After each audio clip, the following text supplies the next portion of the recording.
Good morning. So, Gil, if you can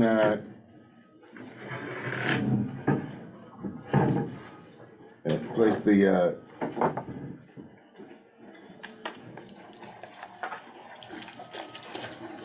Torah. All right, everybody. Yalla. Baruch atah Adonai Eloheinu melech haolam asher kiddushanu b'mitzvotav v'tzivanu la'asok b'divrei Torah. Amen. Amen. So we're going to learn a little bit today. I'm hoping we'll have two pieces of the shiur, two parts, two halakim in today's shiur. First chelek, the first part will be, what I'd like to do is to do a general overview of the book of Leviticus, and then using that overview of the book of Vayikra, like just to then go into a particularly interesting area that we touched upon last night in my sermon. And so I'd like to frame the book of Leviticus in general, kind of just discussing a very well-known and difficult machloket, rishonim, like a difficult disagreement between the various medieval commentators on how to understand the institution of korbanot, the institution of sacrifice in the book of Leviticus. And then from there, I think it'll be interesting to take that lens and then use it in a certain mode into understanding something a bit more micro, a little bit more specific about the first verse. So all of this is predicated on the first verse of the book of Vayikra and the two different things that show up in the book of in that verse. So I color coded them so you might see them, and I'm gonna make this a little bit bigger here. And thank you, Victor. All right, let's see if we can make this a little bit bigger. There we go. Oh, okay. So can people see it? All right, awesome. All right. Vayikra Moshe vaydaber elav me'ol moed lemor, and Yod-Heh Vav-Heh, or as the unnamed one, called to Moshe, as it said last night, and spoke to Moshe from the tent of meeting, saying, Daber el bnei Yisrael v'amata alehem adam ki akriv mekem korban l'Adonai. Speak to the children of Israel, saying to them.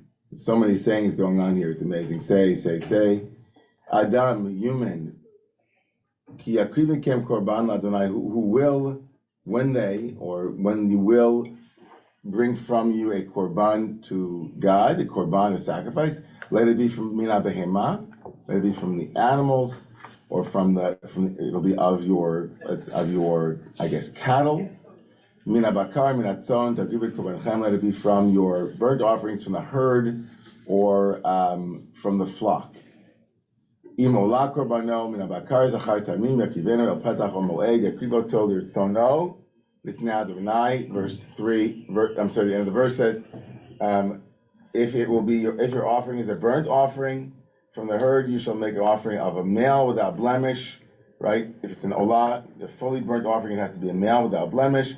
Bring it to the entrance of the tent of meeting and for acceptance before God. Now, this institution of korbanot, the institution of sacrifices, is at the centerpiece of the Mishkan, of the tabernacle, and it's at the centerpiece of the later Beit HaMikdash, of the temple that was in Jerusalem.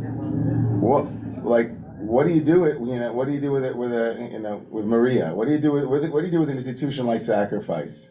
By the time the rabbis of the Mishnah and the Talmud, and then later on, let's say from the 2nd century, from the destruction of the temple in 70 of the Common Era until Maimonides in Spain in the 12th century,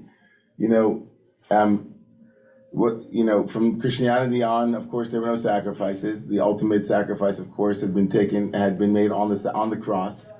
We didn't have the institution of sacrifices any longer. We still had the vestiges of it in the Mishnah, which is the Jewish law, that was the codification of Jewish law in the 2nd century, had 2 full 6 of that code were devoted to a non-extant, a former practice of worship.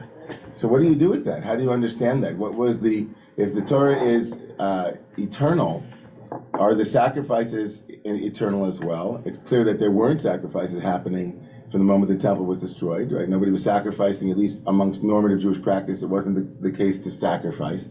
And to some degree, the rabbis said that the sacrifices were now replaced by words, right? Unashalma parim svatenu, that our words will be in place of sacrifices. So what do we make of this institution is the question from the Rambam, the Maimonides. It's also a question already in the Talmud itself.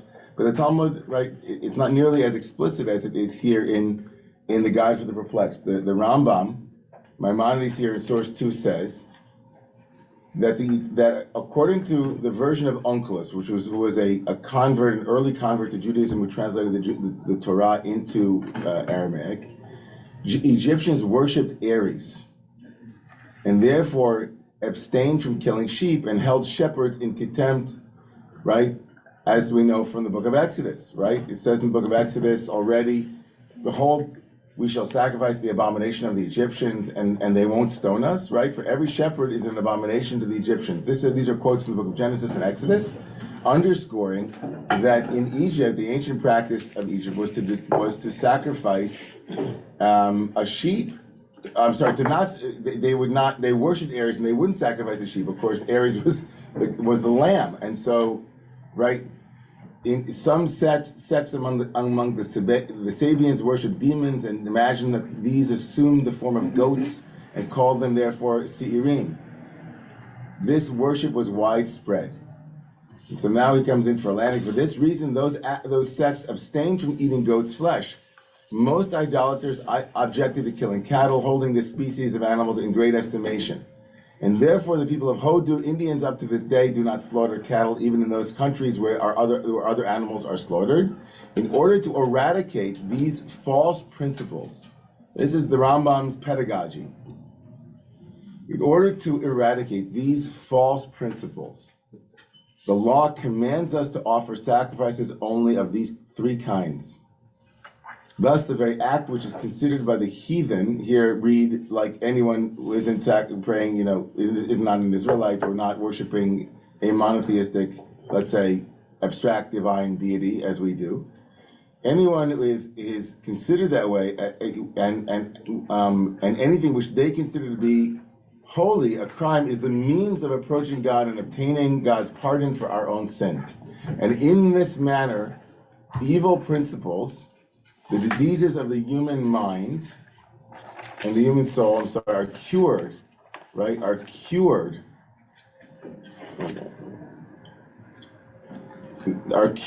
by by other principles which are diametrically opposite. Now, this is also the reason why we were commanded to kill a lamb on Passover and to sprinkle the blood thereof outside on the gates. We had to free ourselves of evil doctrines and to proclaim the opposite, that the very act which was then considered as being the cause of death would be the cause of deliverance from death. Thus, they were rewarded for performing openly a service, every part of which was objected to by the idolaters. Now, let's just give some background to Maimonides. Maimonides is a rationalist. He lives in the 12th century and the beginning of the 13th century in Spain and then in Egypt. Maimonides, who himself, according to many traditional Jews, was depending on how you look at it, either influenced by Aristotle or infected by Aristotle. Right? Those are like the two completely radically different opinions about the Rambam's intellectual influences. That the Rambam himself considered himself to be a student of Aristotle, and Maimonides, who dreamed of a religion where there were an elite who were rationally, he kind of bought into Plato's assumptions and the kind of Greek assumptions about philosopher kings and so on. Like if we had a rational recourse continuously, then we would be we would be connected to God, who is the ultimate rational being, as it were. And that, what do you do then with a Torah that is full of that which is considered irrational, right, or non-rational, or pre-rational, depending how you look at it? So the Rambam codified all Jewish law in the Mishnah Torah. That was his great work. First, he started actually writing a Perush, a commentary on the Mishnah, which is an interesting thing for a philosopher. He begins with the book of law, which is the Mishnah, the 2nd century book of law. So he moves from the Mishnah, where he gives a Perush, he gives a commentary, and then the Rambam moves to the Mishnah Torah, where he kind of what's called the Yad, where he basically takes all of the Talmudic decisions and he codifies them without any of the argument back and forth. He says, here's how you're supposed to live your life. Let me be very practical. Now, many people disagreed with the Rambam's, considered arrogant to some degree, that he thought himself to be so great that he could actually extract all the law from the huge corpus of Talmud and the ocean of it and the conversation back and forth, and he would just give you law, right? Here's what to do. Now, that's one part of the Rambam's brain. The other part of his brain writes the guide, the Moreh Nevuchim, the Guide for the Perplexed. And the Guide for the Perplexed, the Rambam, which we should have a course just on the Rambam here at Romemu, but just the Rambam's Moreh Nevuchim, he seems to have a very different approach. He seems to acknowledge that there are certain parts of the Torah that are almost impossible to explain away as rational, but they have their purpose, right? And the purpose, the great example of that is the entire system of korbanot, of sacrifices, the whole cult around animal slaughter. And for the Rambam, in his Moreh Nevuchim here, the Rambam argues that instead of reading this as a part of the Torah that will be forever, right? That, what do you do with this? One day, do we want to rebuild the temple?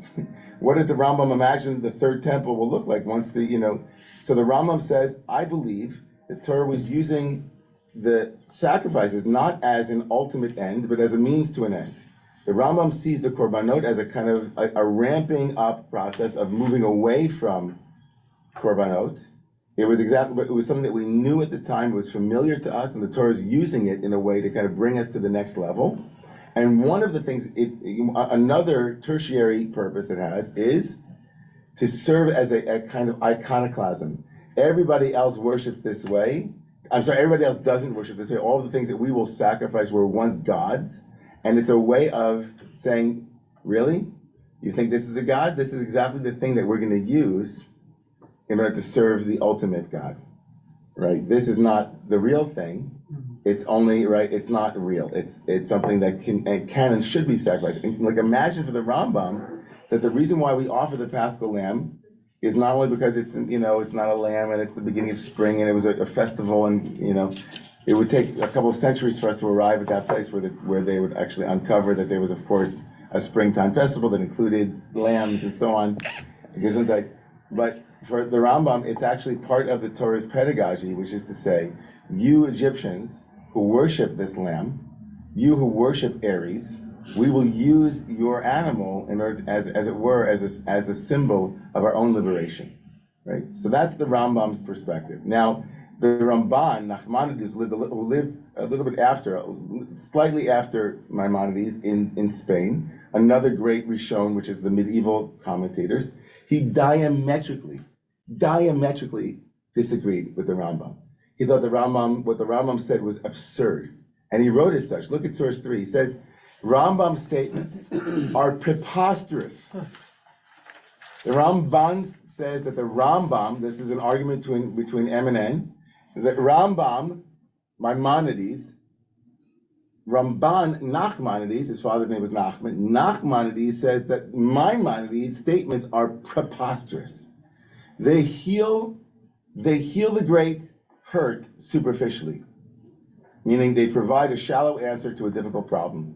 They render the table of the Lord disgusting by limiting its use to placate the wicked and the foolish. But the Torah states that the sacrifices are the food of the offering made by fire for a sweet savor, and thus have an intrinsic value and not the mere polemical role of abolishing distorted conceptions. Furthermore, this will not cure the perverse Egyptian concept, but will rather enhance it. The wicked Egyptians worshipped Ares and Taurus, the ram and the bull, because they ascribed to these animals special powers and therefore did not eat them. Now, if they are offered up as sacrifices to God, this would bestow the highest honor and distinction, and this is what they actually do.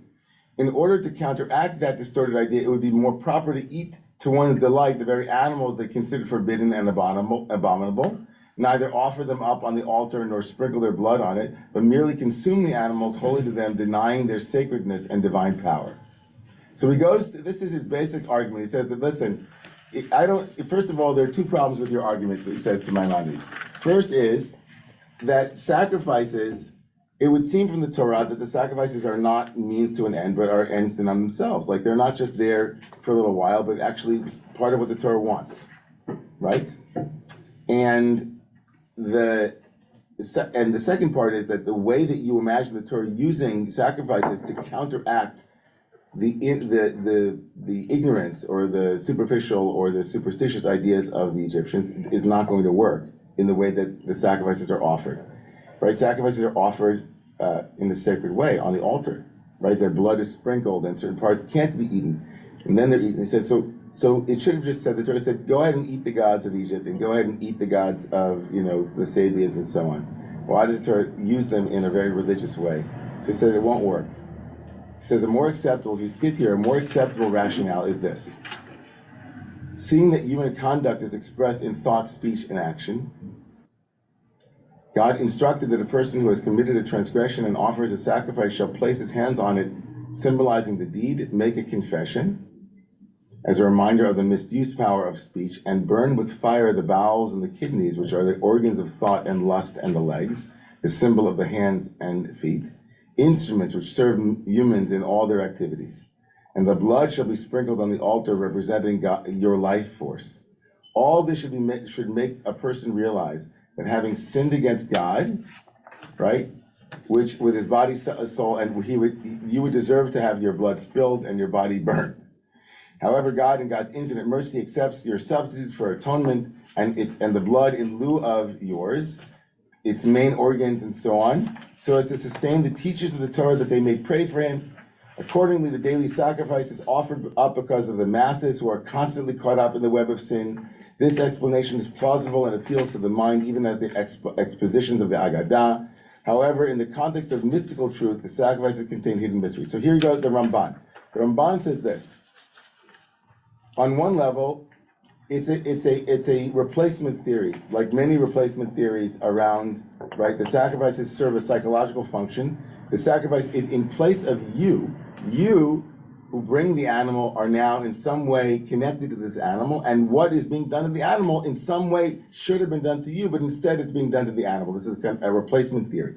Now, whether we don't have to get into whether this is true or not. I mean, I think it's not very plausible, but the Ramban says so, and then the Ramban goes on to say that there are mystical meanings for the korbanot, and it's all very mystical, and you can imagine that it's, essentially he argues that the korbanot are in the Torah for a real reason, and they'll never go away. And in the next couple of centuries, you can see here that this disagreement between the Ramban and the Rambam continue. Right? Everybody arguing about what do we do with this difficult part of the Torah. Is the difficult part of the Torah there for us to interpret, or was it there intentionally, and by God being placed there, as it were, for us to literally keep that part of it forever, or is it there as a kind of pedagogy, or it's there in some ways a raft to get to the other side if you're a Buddhist or if you're in some other system? Like, what do you do with parts of the Torah that seem to be incoherent to a later generation? Is the grand question that the Ramban and the Rambam are trying to understand. And you have two different schools of thought. Some, like the Rambam's school of thought, is you can understand it as a rational move that eventually will be superseded, right? Use it rational and other kind of under other methods of hermeneutic. And the Ramban, who says, no, it's exactly there on purpose and with intelligence, and it will never go away, and that's the way it should be, and don't touch it. Now, of course, that is the whole enterprise of the oral tradition, is to some degree that question. How do we work with the Torah? How do we make it, is it continues to be relevant? Does it have a newer or deeper interpretation? Just look at these last two before I open it up for a second, right? According to source number 4, the Radak, Rav David Kimchi, source number 4 essentially says that had the Israelites not sinned in the desert, they would never have needed sacrifices, right? The Psalm declares, you do not desire sacrifice or meal offerings. Jeremiah also states, for I did not speak to your fathers nor command them in the day that I brought them out of the land of Egypt concerning burnt offerings and sacrifices. Yet in Bamidbar 28, the Torah commands us to offer up a burnt offering daily. The answer to this question is that at first God only commanded the children of Israel to hearken to his voice. It was only when they began to sin that God commanded them to offer up sacrifices and private offerings by those who had transgressed, and daily congregational sacrifice, for there are always sinners who do not know the rites of atonement, and this is affected by congregational sacrifices if the sinner repents. If Israel had not sinned in the desert, God would not have given us the laws of sacrifices. And that's a remarkable statement. And again, this is Radak. He's essentially embarrassed by the whole institution of sacrifices and says, had we not sinned, it's kind of like it's like a b'diavad, like we should, if we had not sinned, it's right, we needed it in some way, a la the Rambam. That's the Rambam's perspective. When did he live? David Chimchi is, I think, the 15th or 14th century. And the Sefer HaChinuch, a later commentator, also gives us explanations for mitzvot, rationales, and source number 5 says, the mind is influenced mainly by deeds. It is therefore not enough for the sinner to cleanse their mind and commit themselves to avoid further sinning with mere words. This purpose is a significant act must be performed.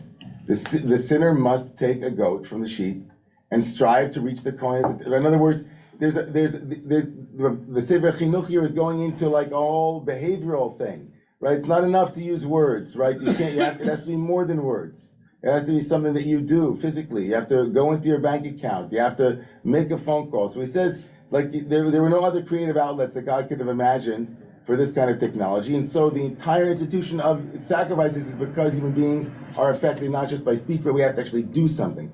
Everybody trying desperately to explain why we took animals and sacrificed them. It's the technology of the time. It's something that involves great sacrifice, literally, of your time and your money. And so that was, the analog. It's not just enough to say verbally on Yom Kippur, I'm sorry, right? You had to actually do something. You see that they're all struggling with this. And the source number 6, the Shadal, says the divine truth did not reject the cult of sacrifices, not because it could not do so, but because sacrifices as such are not objectionable. Rather than being harmful to man and your moral character, they are valuable to us.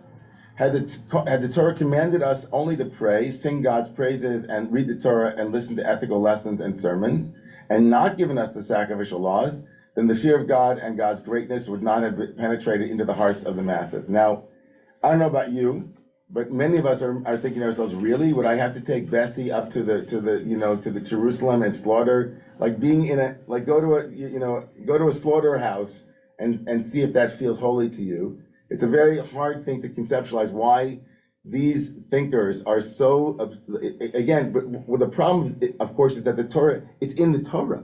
That's where the problem starts. It's in the Torah.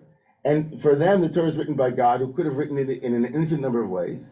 Not like many of us who imagine the Torah being written by either one author or multiple authors, women, men, priests, whatever, at some time in a particular context. And so they're struggling. What do we do with this holy piece written by an infinitely knowing God that seems to be giving us a Torah that that we believe is forever? What do we do with forever parts of the Torah that are clearly not forever? So again, the division between the Rambam and the Ramban is this institution something that was a means to an end? That and those who argue no, it was it had to be this way because human beings need these things in some way. Now, believe it or not, I'm going to stop here. But all of this was a preamble to talk about the little aleph that could laugh in the Torah. All of this was a preamble to talk about the interpretive mode on Torah when the Torah seems to be, or something seems to appear that is more elegantly explained in a rational way, and Occam's razor comes into effect. The best answer is always the most elegant one that answers the maximal amount with the minimal effort, versus the interpretive tradition which makes hay out of a very small amount of leeway in the text. So I'll just stop though, and I don't have a watch on, so I don't know what time it is. I know. 12 after. Okay, so we'll stop for I want to stop for 5 minutes and then come back in to this text. Okay, so I'm going to start in the room and going to go into the Zoom. So we'll start with Paul and then Jeff and then Wendy. Go ahead, Paul. So what is the connection between the sacrifices as described and the substitution that the rabbis made of sacrifices of words? And the answer in my mind is time. Both practices take a lot of time. And why is it important for God and the rabbis to command us to spend so much time on a process? And the answer to that question, in my opinion, is the golden calf. That neither the divine nor the rabbis trusted the people with their own time and their own thoughts and their own deeds. And as a consequence, they thought it important to substitute enormously complicated and perhaps thoughtful and meaningful practice to keep them busy and not rebel all the time. So for you, I'm not sure the connection between time and between all that and words, but I understand the general thrust, which is religion writ large is a way of devoting time and attention from your otherwise quotidian life to the sacred. And to make it ornate means also to demand of you in some way that you spend elaborate amounts of your time involved in the sacred. And were it simpler and just like, oh, just, hey, when you're on the way, just throw out some words, then that would not have been an institution that demanded apportioning, almost like tithing your time. It's actually part and parcel of the religious tradition. It's not just, haphazard or flippantly done. It demands, it's almost like artistry. It's like, in order to make religion into an art form, you have to give 10,000 hours to it, as it were. Is that what you're saying? Yeah, instead of a moment of Zen, you Right. are, your whole life. It's hours and hours and hours of Zen that might otherwise be used in some other far more rebellious or rambunctious activity that would upset the order. Right. Beautiful. So there's that's a general comment about the institution of religious practice writ large.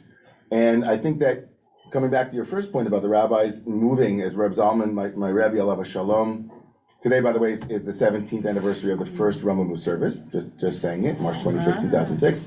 So Reb Zalman often would call temple sacrifice, like the movement from temple sacrifice to rabbinic, let's say the rabbinic project, was a movement. He said it was a paradigm shift from space to time.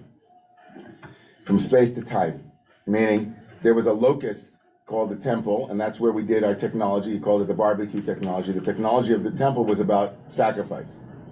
But when we moved into rabbinic literature, the first recorded rabbinic statement is, from what time do we say Shema? And so two things happen in that first Mishnah, which is the first recorded rabbinic statement, and it demarcates it from the temple paradigm to the rabbinic paradigm, is one, the prayer of Shema, which is an utterance, is now prominent. And two, we ask from what time.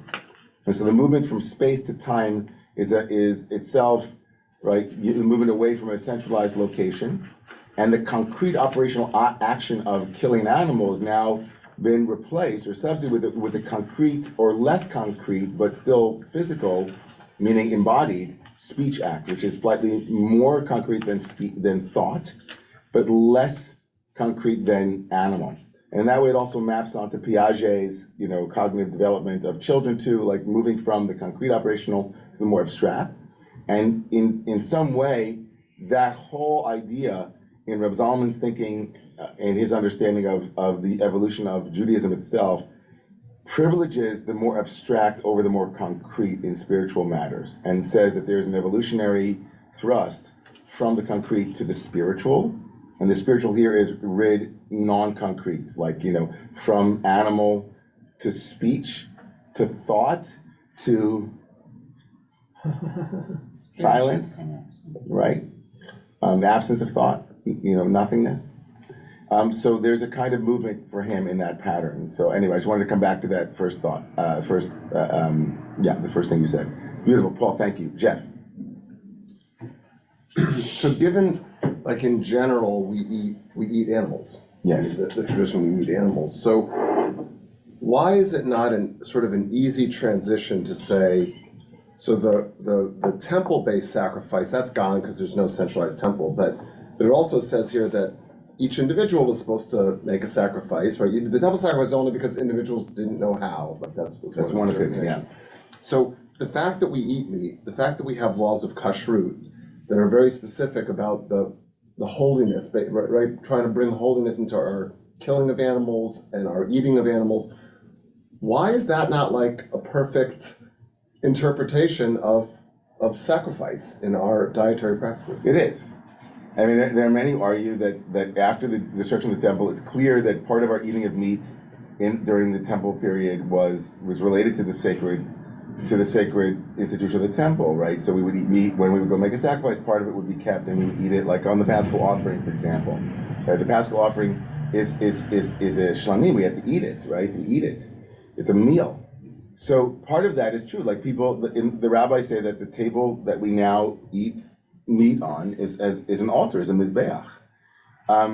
And so it is a kind of substitution for that. But writ large, the institution of sacrifices and the more expansive version of it does no longer exist. And even though we still eat meat, right? It's not pure, it doesn't have a pure function of atonement or that. So that's why it's spoken of as no longer existing in some degree. And it's usually the fuller, not the remnant that is. But you're right. There is certainly a very strong opinion that the table that we eat on the shulchan is a mizbeach, for sure. Wendy, and then we go to the Zoom. Yeah. Oh no, okay, Jay, go ahead, Jay. Shabbat shalom. Two quick questions, but a quick response to Paul. And I think it's not just about time in the original text, but also about wealth.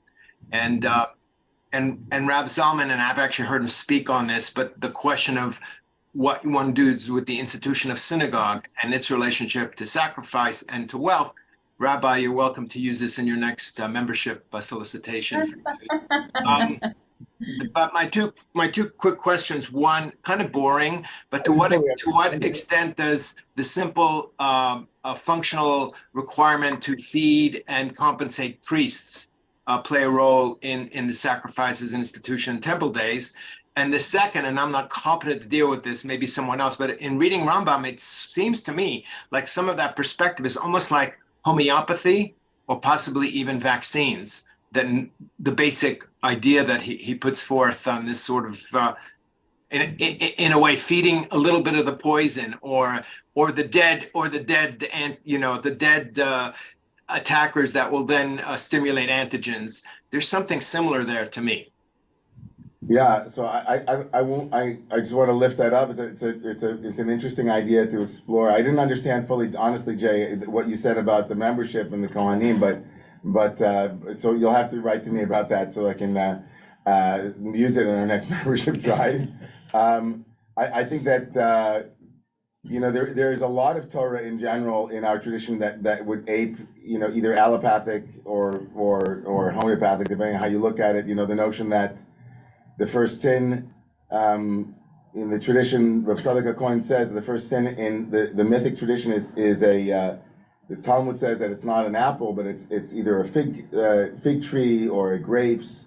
Wheat is another opinion. So Rav Tzadok writes that when God then clothed human beings, he clothed them in alei teina, in fig leaves, to show you that the very thing that you sinned in is also the thing that you can heal in. And so there's a kind of, right, what you were saying about the introduction of, let's say, in the Ketoret, where there are 13 spices go in, but one of them is the putrid one. So how do we, poison can also become that which is the medicine, right? That's a very powerful idea in spiritual traditions. And one of the necessary components or ingredients in healing is the very thing that made us sick. Here, the Rambam seems to be saying something similar to that. It's an interesting pedagogy. I think that for the Rambam, the whole world is full of idolaters. The Rambam was an elitist. He thought the whole world was full of idolaters, including Jewish idolaters, meaning those who were not rationalists. He wanted everyone to be elevated to a level of of being able to perceive with the intellect or with the active intellect.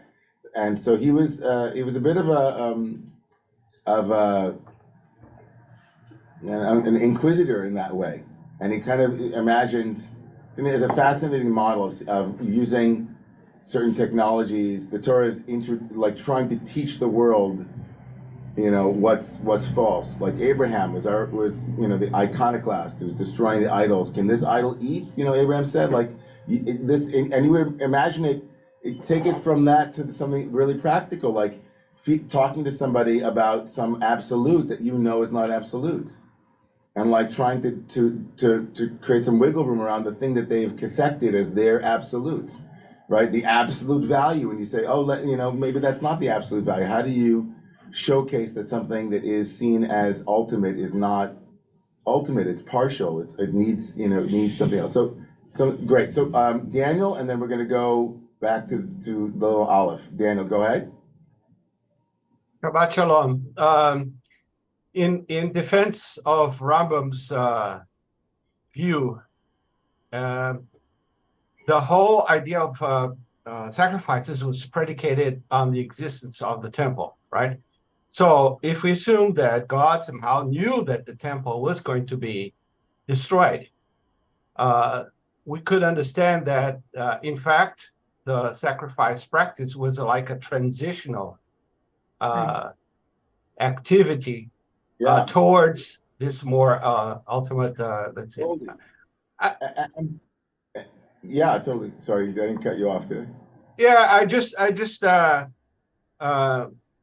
just another comment about the rationality. I think there is this balance between rationality and spirit. I mean, we know that ultimately we cannot be 100% rational, and I think there's space for something that's irrational, including faith, right? I think, to me, faith is not a rational process or phenomenon, if you will. Well, I love that last point, and I want to say that ultimately there is a difference between non-rational and irrational. They're not the same. I want to be careful with that. I think that's something important for us in this community and other communities to make that distinction between that which is irrational, like certainly in the Church Fathers, there's certainly a strong opinion about irrationality.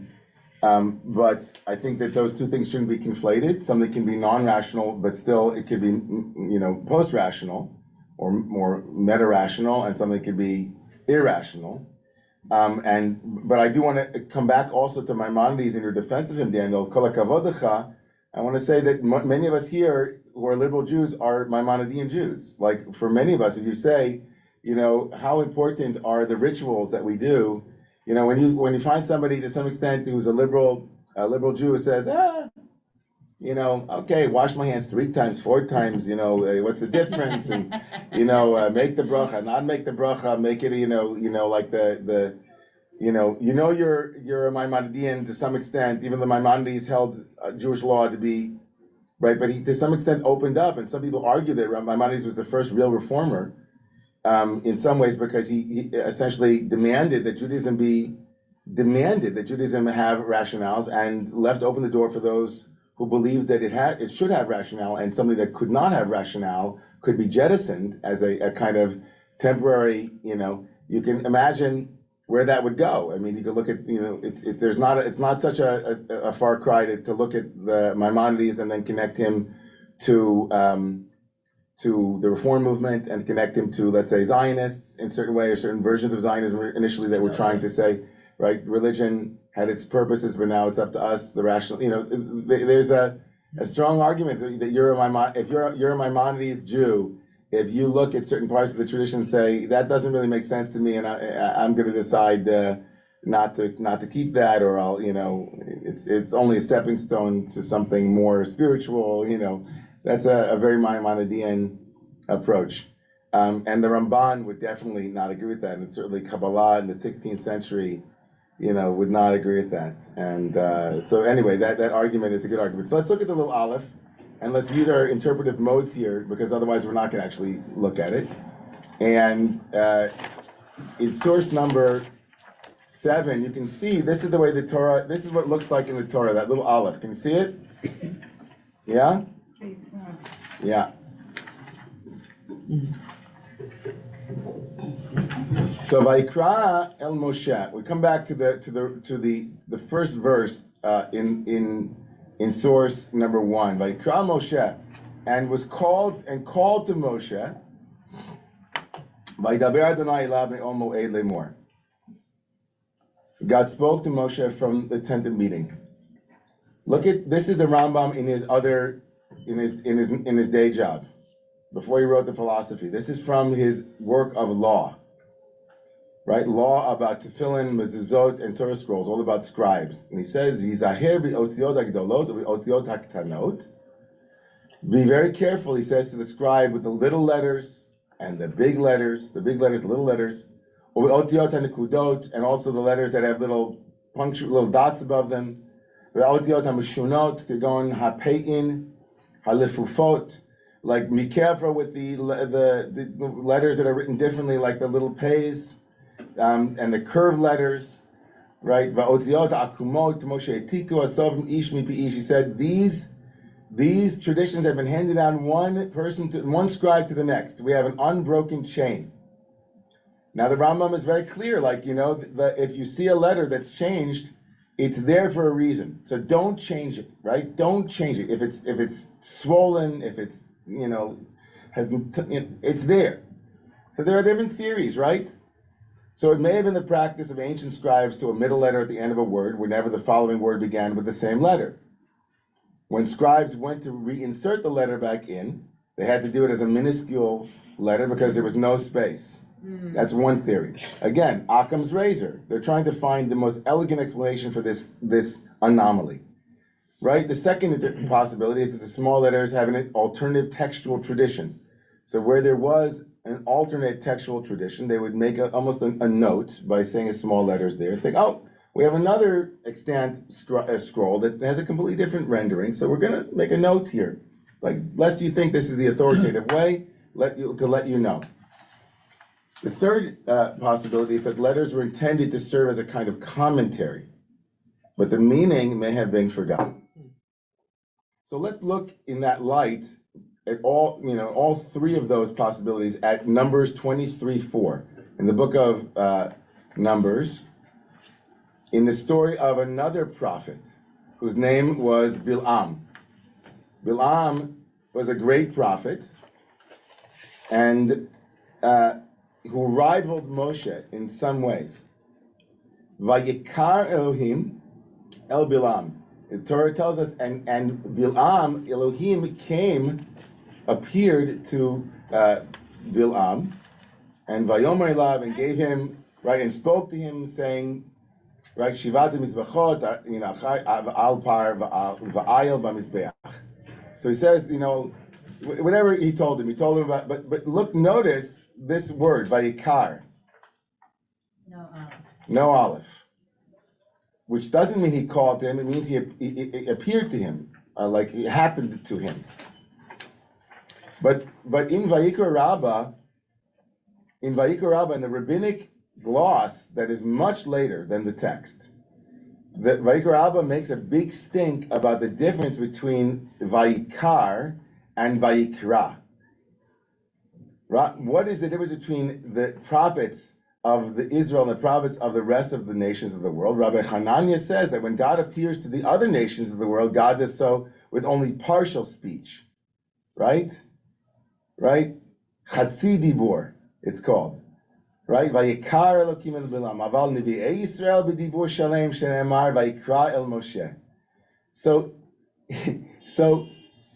it could be that the most elegant answer is that really there was no aleph there. And that in some way, it would bother someone somewhere that Bil'am and Moshe would both have God appear to them in exactly the same language. And someone put an aleph there in order to say, you know what the difference between the Jewish prophets are and the non-Jewish prophets? With the non-Jewish prophets, God comes and says Vayikar, which is only it's a 4-letter.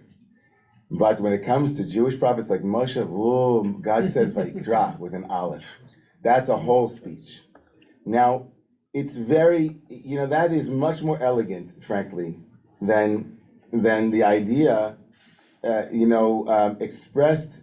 It's just a very strange, it's just a strange, it's weird that there's an aleph that's small, like it should have just had a normal aleph. Why is there so it could be that it was just here to kind of create a polemical different distance between these two moments, these two prophets, right? But it's also likely, and that's elegant. I'm going to just say that, let's just put that out on the table. That might be, in my Monadian language, that might be the way to understand this moment. It's a difficult passage. The answer is, it's just there. There are all kinds of rational reasons for it, but the amount of Torah, look at what happens here when they put the law. First of all, the little aleph here, if you like this kind of thing, it says, oh, the law tells you that Moshe is better than Bilam. I'm not such a big fan of that. So I'm going to say I like the next piece of Torah that invite commentary. So if you work within the third option on why there is a small aleph, which is it's there to give us some commentary, look at what happens, how beautiful it becomes. So aleph, here's the first one. Let's look at a big aleph in Divrei Hayamim, in Chronicles, which is a part of the Torah, part of the Bible, frankly. Divrei Hayamim Chronicles is a historical work that tries to give us all of the generations that led up, right? It's kind of a historical work. The very first word is Adam, because that's the beginning of a Chronicles of humanity. And in this manuscript, that aleph appears not small, but huge, big. So look at what happens here. So in beginning, the first human being with a big aleph, and Moshe being called with a little aleph. Look at what the Zohar does in the 13th century, source 17. Rabbi Yitzchak opened. He quotes, "Vaydaber Adonai elav me'ol moed, Vayikra Moshe, Vaydaber Adonai elav me'ol moed lemor, Vayikra aleph ze'era." In the 13th century, the Zohar says, in Vayikra, there's a little aleph, right? What does that little aleph mean? Ela begin, it says, L'achzaman dehu dekara, it says, the one who dwells in the sanctuary, the Shechina, which is represented by the small letters, is the one who called and invited Moshe as one invites a guest. Here with a small aleph, but in another verse with a big aleph. For Adam was the completion of all creation. The Zohar says, if you take the little aleph here, God who calls from within the sanctuary, meaning within matter, within the world. The small aleph represents the hidden divine in all of the cosmos. That's the little aleph. Moshe was called from the little aleph, which is the little divine presence in all that is immanent, all that is here. And Adam, meaning humanity itself, was born with a great aleph, right? The great aleph means that all of us were born from the great aleph. Every human being is coming into this world trailing clouds of glory, right? The moment of humanity's birth is punctuated by the great aleph, the great herald, the great, hey, here comes human, with a capital A, human with a capital A. But then we come into a world where all of the next A's are all very little A's, and they call out to us from the sanctuary of the world and saying, come in, whispering, come in. Says the Zohar, you can learn Torah from the little aleph, which is the Shechina, the divine presence in all of reality. And it's kind of very small, very hard to see. It's at the end of the word. It's not at the beginning of the word. But Adam is the beginning of that word. Adam, humanity is, don't forget that your beginnings are with God, with the great aleph. The rest of the world is it's going to be a small aleph from here on in. But you come from the great aleph. That's one beautiful Torah from the Zohar. Here's the second beautiful Torah from the Baal HaTurim. He writes, this little, in source 18, this is the second interpretive mode on the inelegance of the small little aleph, of what the Torah can teach us from even these small scribal errors, as it were. Right? Vayikra ze'era, shemoshe lo ratza lichtov ela vayikar, kederach shene'emar bebil'am, ki'ilu lo nir'alo Hashem ela b'mikra. So in the Baal HaTurim, this is an early source who says, no, not like Vayikra Abba, the earlier Midrashic source that wants to say that Bilam and Moshe are so different, and God, speaks to the Goyim this way, the Jews are this way. No, no, no. Moshe, who is an Anav, who is a humble person, only wanted to write it exactly like it was with Bilam, to say, no, we're both prophets, Vayikar, Vayikar, right? He's just going to write it like it says in Bamidbar. And God only appears to me like he appears to Bilam accidentally, as it were, b'mikra. Amar lo HaKadosh Baruch Hu lichtov gam ba'alef v'kadva ktana. And so God appears to Moshe and says, Moshe, you're different than Bilam, you better say Vayikra, with a normal aleph. So what does Moshe do? Moshe says, fine, and he writes it with a small aleph, which is just, think about this wonderful Torah. Moshe is so humble. Moshe says, listen, it's not a big, come on. And God says, no, I want to give you honor. The gala is going to be in your honor. And Moshe says, fine. But then Moshe does a little small aleph to say, I protest. I protest. Think about the upshot of this. Like Moshe protests, like his being designated in a special way from Bilam. He says, no, a small aleph, right? Just a small aleph. I'm not that, fine. I did it for you, God. But I mean, it's just amazing to think that Moshe is like the little aleph in the Torah is there as a protest against being honored in a way that makes Moshe feel differentiated. Now, let me go to like this beautiful Torah, two more Torahs, and then we'll come in for a landing. This Torah from the Me'or Vashemesh is a Hasidic interpretation that I'm just going to give it to you outside before we do a beautiful Chabad Torah that will bring together Korbanot and the small olives. The Me'or Vashemesh, who was Klomas Kalman Epstein, writes that the reason why Moshe has a small olive here is because he's playing on the Balaturim. He says it's true that Moshe felt humble, but he said every person should feel like when God, as it were, calls them, that they don't get used to it, that it's always happening, right, in a way that's like, oh, it's Vayikar, like it happens, like it's not, I can't rely on it. Like I'm standing out here, right? God comes to us, or whatever it might be, and there's a certain humility that comes that doesn't expect it all the time. That it comes as a certain surprise, like, oh, there it is again, and I'm so lucky. That was his understanding of the small aleph. And now this fourth one, which is from the Rebbe from Chabad, who will bring together the big aleph and the small aleph, and also korbanot, and then we're in for a landing. Okay? Oh, okay, we're good. Okay. So this is from the school of Lubavitch, source number 21. He called to Moshe, the aleph of the word Vayikra, he called, the first word in the book of Leviticus is written smaller than usual, alluding to Moshe's humility, even in the face of his own greatness and his selection by God for his exalted role in human history. In contrast, the aleph in Adam's name, as the first word of the book of Chronicles, is written larger than usual, alluding to Adam's self-esteem as the acme of God's creation. Although it is both necessary and good to be aware of one's positive qualities, Adam allowed his self-esteem to denigrate into conceit, and this caused his downfall. But Moshe rectified Adam's mistake. He recognized his greatness, but nevertheless remained humble. His humility was not self-delusional, but the result of simple reasoning. I cannot take any credit for any of my gifts or accomplishments, he thought, since they are all God-given. Indeed, were another person to have been given my potentials, that person would have accomplished more and climbed even greater heights than I have. He understood that true humility does not mean denigrating oneself, but seeing the virtue in others. And he writes this, which is a great connection. We are all spiritual heirs of Adam and Moshe. When we feel inadequate, we must remember that we too are Adam with a big aleph. When thoughts of who am I deter us from our task, we must recall that we are also Adam, formed by God's own hands, and fully capable of caring for God's garden. At the same time, we must recall that we are Moshe, and are thereby ensure that our self-assurance does not develop into conceit.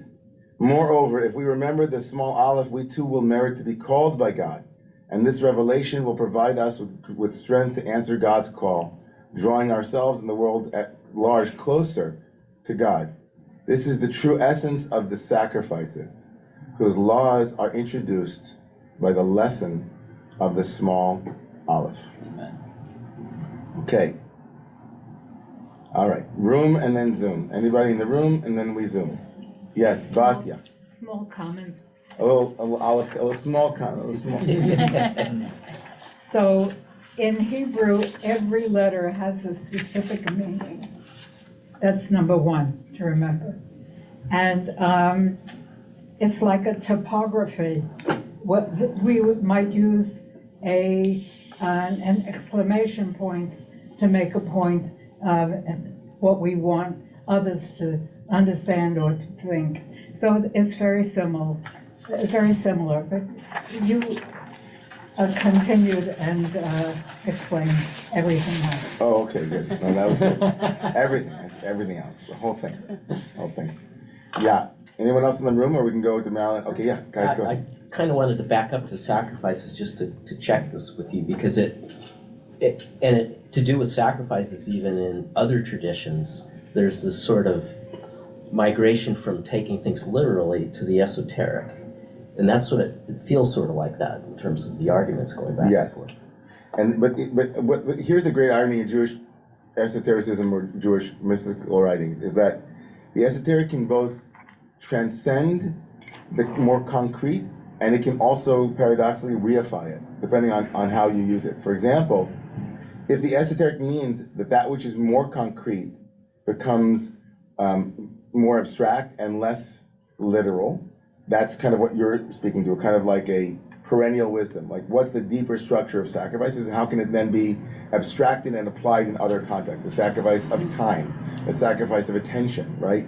Like, what would be an attentional sacrifice? What would be our korbanot in a world where attention is commodified? Giving your attention to something would be a sacrifice, right? It's like, oh, I'm making sacred this attention span. But in the Nachmanides, the second opinion, his argument with Maimonides was both esoteric, meaning he didn't go to mean esoteric in terms of abstraction, but esoteric in terms of a metaphysical system. So what the Ramban did, which then was doubled down on in Luria in the 16th century, say it's not rational, but it fits into this Kabbalistic worldview, which is an alternate intellectual system and reference that are to an unseen dimension, and the coordinates of that dimension are plugged into the sacrificial system, and it then reified the very particulars that Maimonides kind of wanted to make abstract. Lends it credence. And let it credence. Yeah. So you wanted to say, let someone would come along and say, like, oh, give me a break, like korbanot, let's become more abstract. And the Ramban says, no, you don't understand. There are hidden mysteries in the korbanot. And the danger of that esotericism is to then say that there's always an implicate order that you don't see, that then justifies an explicate order that you don't understand. And that can make you nuts, because then you're like, then every sin in that system, even the ones that, like, in other words, that's the way to undergird the entirety of the Torah and never change it. It's like homosexuality is an abomination. We say, no, excuse me, we've regressed to a point where we say that that's kind of an old paradigm, and it's a morally troublesome paradigm. And someone can always come along and say, but don't you understand that God's Torah has these coordinates in the metaphysical universe, that each piece of Torah must stay as it is because it's, or the halachic system. And so esotericism can be the move towards abstraction and towards the less concrete. And in certain usage, let's say in the Ramban's usage and Luria, it become a move towards an implicate order that then justifies the explicate order in a way that's like, oh my God. So I'm in the first camp, and Maimonides, ironically, because he's often not seen as an esotericist, he's a rationalist, but his rationalism is more akin to the kind of perennial wisdom that you're speaking to, which is it becomes more and more abstract, more and more mind, more and more like, spirit, right? And then some will say that, but then it's becoming more and more Christian, or it's becoming more and more Buddhist, right? What happens to who's to stop someone from abstracting almost every element of the concrete religious traditions we have? It's a slippery slope, right? So that's a little, this is where we get into a little bit, it's very complicated, right? What part of this is a necessary piece for Jewish continuity? What part of it can be, like renewal is a very abstracted version of the Judaism that I practiced growing up in certain ways. Like when people in the beginning of Romemu, and sometimes in other renewal communities where we go to wash our hands before we break bread, and people will be like doing air wash, you know, they'll do an air wash. And if you're walking in off the street and you're like a traditional normative Jew and you see people doing an air wash instead of actually using water, you feel like you'll feel as though that some version of this is happening in a way that's like that, you know, ein of ourselves. Like, where do you stop this, right? It's like, oh my God, like air wash and air Torah and like, you know, like Yom Kippur on the fly and like, you know, it's like, where does it, you know, where does it end? I think it's a broader conversation. I see a lot of hands are up. So 1 second. I said I was going to go to the Zoom. So Marilyn and then Ilana. Go ahead, Marilyn.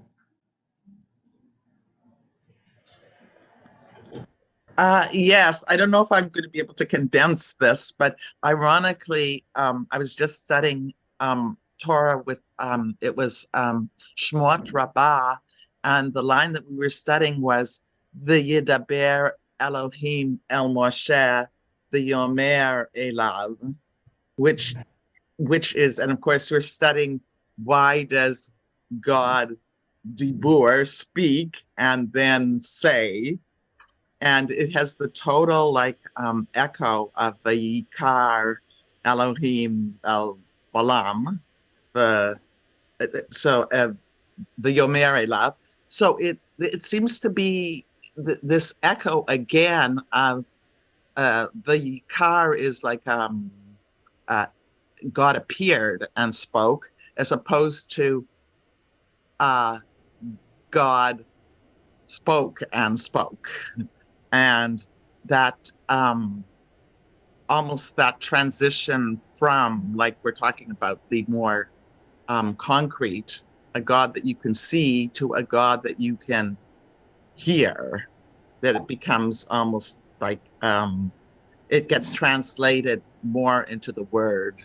Anyways, I'm probably making a big mess of it, but that whole paragraph talked about rationalism and how and distorted it. Anyways, I got it. I think we got it. Like this reading into the first verse of Leviticus of Vayikra is very much, there's Vayikra, which means a call, but if it's Vayikar, it's also appear. So is appearance more or less abstract than Dibur and Amirah? So those are all kind of the way the divine is our tradition imagines that connection between us and the divine is through one of those mediums. And so is it a kind of, you're trying to understand if it's Vayikar, if it's Nikra, then Dibur, then Amirah, that's kind of moving from speech or appearance. Vayikar would be a physical appearance, and then more abstract, and then more abstract. I got it. I think I'm happy that you brought that. So Ilana, go ahead. Ilana. Hi, Shabbat Shalom. I had a question going back to what we were saying earlier about the shift from sort of the concrete to the abstract and space to time. I was wondering, like in Reb Zalman's conception, or in what a post-rabbinic, like, is there a next thing? Is it more abstract, or is it like, if it were, yes, like temple to prayer, is there something next? Or is this kind of like the end point? That's ultimately the question. Is there something next? Is a really wonderful question, because it also speaks very much to what a vision of unity might look like. Because if the next level is the release of all the forms, let's say we're moving from concrete form, like form to formless, might be one way to imagine this. And I think that's to some extent the way that Reb Zalman was imagining it, because he was using internal Jewish conversations and in conversation with other religious traditions that see the movement from concrete, let's say matter, to, let's say, something a bit more abstract, more formless, right? Still form, but moving towards the formless. And in that way, he was, like, there are a number of different philosophers like Kumaraswamy that works from like devolution and evolution, working towards towards back to the Godhead, from the Godhead to matter back to the Godhead in this circle. And so Reb Zalman, I think, was trying to imagine Jewish history as a movement from the concrete to the abstract, and he saw, let's say, Hasidism as a movement from time, space to person or intention. So he worked from space, which was the temple, to time, which was the rabbinic period, to intention, which is more mind. And he then explained that in Hasidism, for example, the very notion of rabbinic time was turned on its head, where the rabbis asked, when do you say Shema? And they give you a time, and the Hasidic masters from the Baal Shem Tov on would say, when do you say Shema? It's not the time, but when you're ready to say Shema, based on your kavanah, your intention. So Reb Zalman wanted to take Sefer Yetzirah, the book of formation, has a tripartite division of the world from space. It's called Olam Shana Nefesh, space, time, and person. And wanted to say that Hasidism, or what he called the fourth turning of the Hasidic wheel, was like the move from time to intention, to intentionality, and say that we're in a more intentional space right now.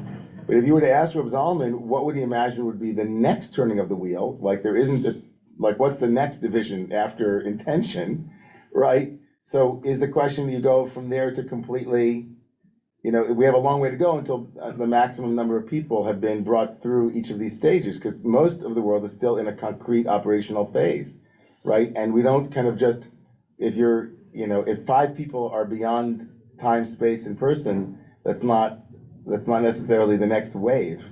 So I think that Reb Zalman might argue, like the Zen teachers, is that there's a way to go back to the beginning, but to know it for the first time, like this year is the. Anyway, so T.S. Eliot's 4 quartets. You go back to the world of form, the way that a Buddhist master might go back to everyday life, into the marketplace, and you go back into. Does that mean you go back into sacrifices, and you start with animal sacrifice, and you just do it in a holy way? I doubt that, but I think that Reb Zalman and others would argue that any formless version of Judaism that erases forms is not, like forms that are not rationally problematic, is itself kind of an erasure of deeper unity. Like to say that I've released myself from Jewish forms because now I'm on the other side is, I think Rav Zalman would say, is to lose beauty and to lose the form of this world. Like, it's one thing to identify with all flowers, but then to say, that I don't want to be a rose anymore. I'm what's wrong with being a rose? You can be a rose that doesn't think that you're the only flower in the flower bed, and you can appreciate. So I think that, I don't know, Rav Zalman never spoke about that, but that might be called the Messianic age, maybe. I don't know. I don't know. Maybe, could be. I think we have to go. It's a little bit late. So 9:56. We have to go. So this is juicy. We could talk about this all day. But no, yasher koach to all of you. And it's nice that the Rambam and the Ramban showed up in Romemu to celebrate our 17th birthday, and together with all of you. Yasher koach to Gil and to everybody who's at home. A brief plug. It would be, if you are in the New York City area, we're here on 105th Street, and we would love to see you. So it's a call out, a shout out to our community to continue to come back in person. Next week, Zach Fredman will be with us on Friday night. And yasher koach to all of you who are in person, yasher koach to all of you who are on site. And I see Sue Ann is here. I just wanted to say in particular to Sue Ann, I know that I neglected to say this last night, that Sue Ann, it's so happy that you're with us to honor your mother who passed away a couple weeks ago. And so we lift you up. And we also lift up this Shabbos is the first yortzeit of our dear, dearly beloved and often thought about friend Arnie Meyer, my Aries brother, whose birthday was coming week, like mine is, and we very much miss him. And our love goes out to Barbara and to all of the chevra who knew and loved Arnie, who is mamish amazing human being. A quick story about Arnie. So those who've never met Arnie Meyer, I met Arnie was very much part of the Carlebach Chevra. He had met Shlomo Carlebach, and like many who met Shlomo, never forgot that meeting, and it changed his life. And like our beloved Magdi Tzadok also, he was on fire. Arnie was on fire for Judaism and he was a Zen practitioner. Often was giving me insights into something that I said that I didn't know was similar to something he'd heard from his teacher. He had sat with very many retreats. Arnie was also a thespian, and so he was a brilliant writer, and wrote and wanted very much, which is unfortunate we didn't do this. I have remorse for this, and maybe we'll still do it. He wanted to write a Haggadah.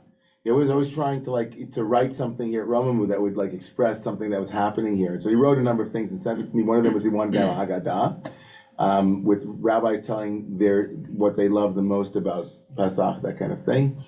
And when I met him, the first time I met him, he came to the office. The first Romemu office was a 5th floor walk up on 92nd Street between West End and Riverside, 308 West 92nd Street. And my wife and I had just moved out of there and made it into the Romemu office, and because she was 6 months pregnant, and walking up 5 flights of stairs was something that when you're 6 months pregnant, you shouldn't have to go through. So he came to the office, and he had biked all the way across town, and it was in the summertime. And I buzzed him up, and he came upstairs, and he looked at me, he says, Rabbi, so good to see you. Can I use your shower?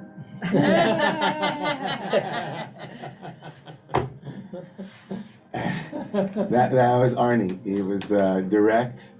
He was completely like a kid. He was so innocent, but he was also so deep and so real. And he loved, whenever he said goodbye, he would love to say, okay, gotta go. Zeigesund. It didn't matter. Like, Arnie, what's going on? Okay, I gotta go. Zeigesund. So remembering Arnie, this Sunday will be a memorial online and also, for him, and just our learning should be aliyah for his neshama and for those in the community whose also loved ones are being remembered this Shabbos. Okay, everybody, Shabbos.